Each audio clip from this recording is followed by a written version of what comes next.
The fact of mortality. Considering him once more as merely a man, Yeshua ben Yosef is quoted in John saying, "I am the resurrection and the life.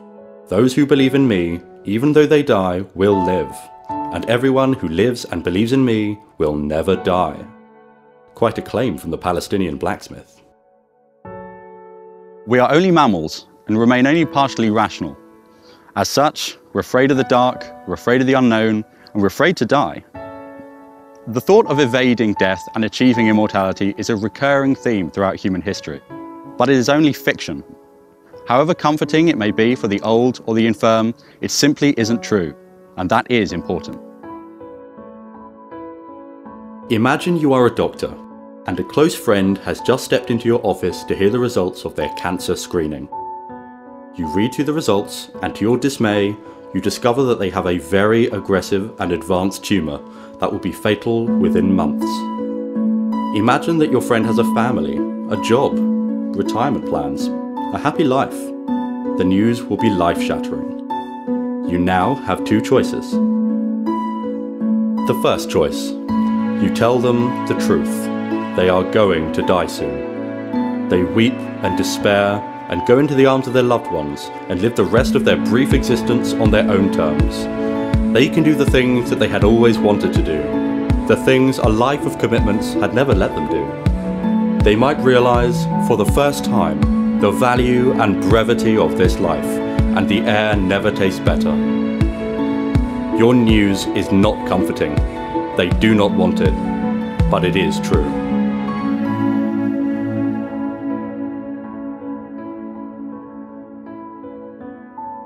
The second choice. You don't tell them the truth. You tell them what is comforting, what they want to hear. You tell them that they don't have cancer, that they are free to live a happy and full life. They celebrate and go back to their life, but it isn't true. They return to the world of work, stress and living, but their condition deteriorates and they feel it, only too late. They realise that you lied to them. You can only imagine their fury. You took from them the most precious time of their life, their final days of health. They did not live out their days on their terms, as they would have wanted.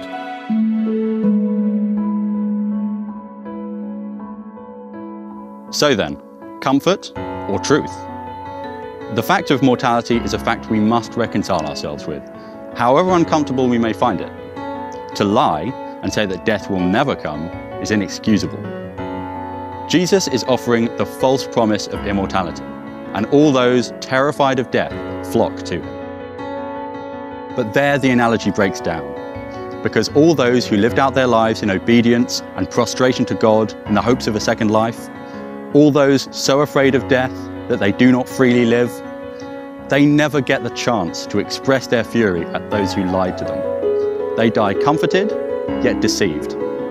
They have been robbed of the only brief existence that their consciousness will ever know, and in the vain hopes of another. Humanism is the philosophy that stands in direct opposition to this cruel fable. The humanist knows that they have one life, a short, insignificant, beautiful life, and one that is not to be wasted placating non-existent entities. In this way, Jesus is the greatest enemy of humanism. Consider carefully then the line between what is comforting to believe and what is true. The legacy of Jesus. Finally, we come to the teaching of Yeshua ben Yosef that has impacted most on the imagination of humanity, the threat of eternal torture after death. Nowhere in the Old Testament is it said that the dead could be punished. The word hell, translated from the Hebrew Sheol, refers only to a realm of the dead, thought to be literally under the ground. Not until the great moral teacher, gentle Jesus, meek and mild, is it said that you will be eternally tortured if you do not live as he wishes you to live. In Matthew, Yeshua says that angels will, quote, "gather out of his kingdom all things that offend, and them which do iniquity, and shall cast them into a furnace of fire. There shall be wailing and gnashing of teeth." And later, he is quoted as saying, "If thy hand or thy foot offend thee, cut them off and cast them from thee. It is better for thee to enter into life halt or maimed, rather than having 2 hands or 2 feet to be cast into everlasting fire." This is the man that the good book is about. But we unbelievers may easily shrug off the threat of hell. For us, it is the equivalent of some New Age hippie threatening to punch us in the aura. We aren't afraid of it because we don't believe it exists. But for hundreds of years, hell was a very real place in the minds of believers, who thought that their eternal souls were at real risk of eternal torture unless they obediently adhered to the teachings of the church. This fear is not extinct. Even today, with modern medicine and scientific research, whilst we are learning about extrasolar planets and quantum physics, there are still those terrified of punishment beyond the grave, thanks to the Messiah. So then, on top of the threat of eternal torture, Yeshua ben Yosef teaches non-resistance of evil. He forgives wrongdoers without the consent of the victim.